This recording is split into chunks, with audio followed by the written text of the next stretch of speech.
Welcome to the Extreme Makeover NGSS edition. This is episode 6 where we're talking about the cycling of matter for rocks and ecosystems, and this fits in the 7th grade integrated model of middle school for the California framework. Our goal is going to be to go from a traditional rock cycle model into something much richer than that, and let's see how that works.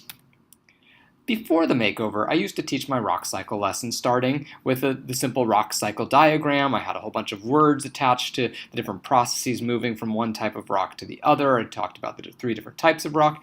It's a great diagram, and it's really an amazing encapsulation of so much knowledge in earth science. So I started with that.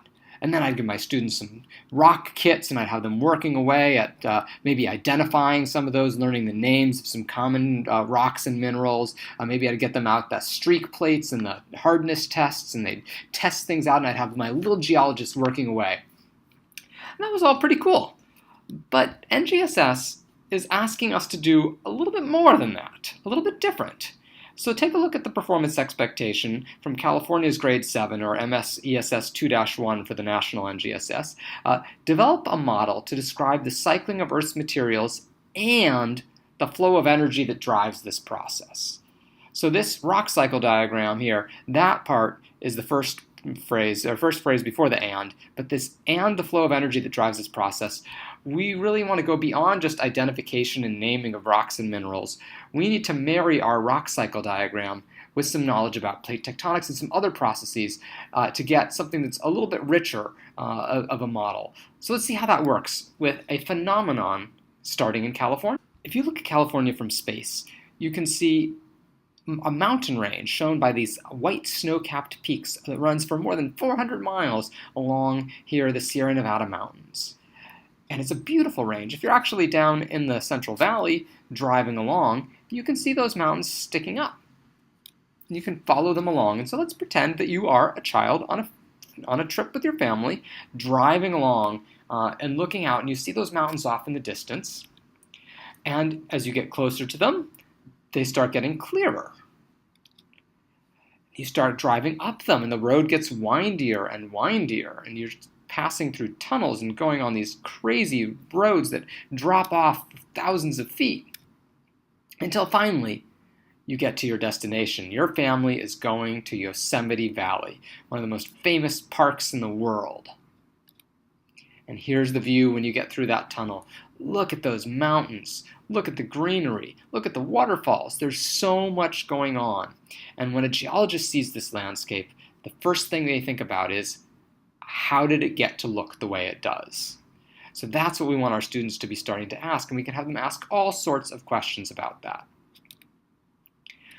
As they are on their family trip, they might take hikes on a mountain trail. They might see these beautiful waterfalls, and you can see people walking along here.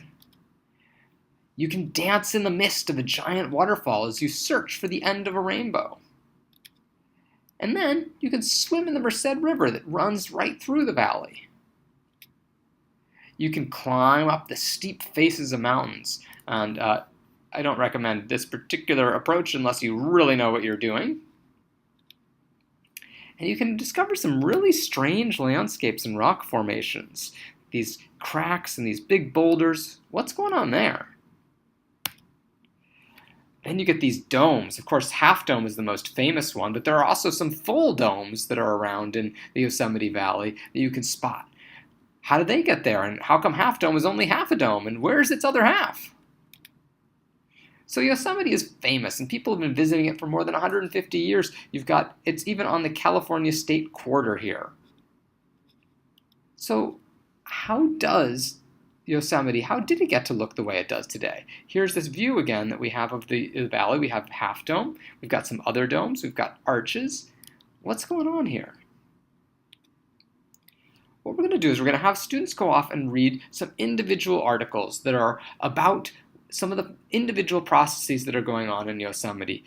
There's one on difference. If you look at the granites, you'll see some small grains versus some big grains. There's several on rivers. There's what happens as you go from the valley, from down low in the valley, and drive up and see how things change as you're going up there. There's pictures showing about the glaciers. There's all sorts of things, and each student is going to go off and read a different story. Within the class, we're going to have all the people that read, say, the story about big grains and small grains there. We're going to have them get together in one group and discuss this question. How does the shape or size of the rocks, or the grains that make up the rock, how does that provide evidence about how the rock formed or how it changed? So you can start thinking about this. If you're thinking in NGSS, this is our cross-cutting concept of structure and function. We're looking at shapes here and the processes that affect those shapes. So they're going to be using this prompt here. And then thinking about what energy sources are there in the story. Describe how energy flows in this system. And we want our students to actually draw this. We've got a system, there's some energy that's causing things to move around, so they need to be able to talk about what's moving and what's causing it to move. And we have them draw a diagram that represents the changes in the system and the energy flow. So let me show you an example of how I might do that myself. Here we have an example of something where we have heat energy, where the rock warms because of Earth's heat interior, and layers of rock getting buried, and slowly but surely over time, the rock squishes and changes because of the addition of heat and the additional weight of the layers on top. So that might be one particular story. And here's an example of a couple student diagrams for students that were working on how a waterfall was crashing and causing the rocks to wear down. You can see this person wrote, "The water in the river was flowing fast. This was causing the rocks and water to crash together. It makes the rocks break apart." So we've got the crashing together as one of the forces. And then gravity pushing the water down. So they're really trying to tie together the change in the rock shape and size to a force or an energy source that's causing that change. Now that we have some experts on one particular process, we're going to bring our experts together into groups of different processes, and we're going to have a rock summit where the experts are explaining their diagrams to their teammates, maybe done as a gallery walk like I've shown here. Now, maybe for homework, we can ask our students to write a story about the adventures of one rock, what happens along its way, and make a quick flowchart that describes the rock's experiences. And the idea here is really to get them to try and integrate all the different processes that they read about from different stories. On another day, we can review everyone's flowcharts from their homework and look at how different each journey is. There are so many different journeys that rocks can take. And this helps us get at some of the most common misconceptions related to the rock cycle, which is that there's kind of one pathway through it. And here, by looking at our stories, we see that there are many pathways through. The next thing we want our students to do now that they've come up with some of these journeys is to select one of them from their team and try to represent it using a physical model and make a storyboard and a video. So what sort of tools might we give them? Well, one of the best tools is crayons. They can break them apart, they can put them together, they can melt them with candles, all done safely, hopefully, and then draw some diagrams that represent one story as a flow chart. So this is a chance for them to really, for you to assess as a teacher, did they get the diversity of processes and what those processes are? Now note, we have not introduced any terminology yet. We're actually just talking about first this happens, then that happens. At this point, I think we've probably done this. We've developed a model to describe the cycling of Earth's materials and the flow of energy that drives the process. They've done that a couple different ways, with both the flow charts, with physical models, but can they transfer what they've learned? That's the real challenge. And can they look at a system that's bigger and broader and more complicated than the one that they've looked at so far? And this is where an assessment piece comes in. We're going to give them a performance task. And this performance task might take as long for them to do as the actual learning that they did so far. Here's our challenge for them.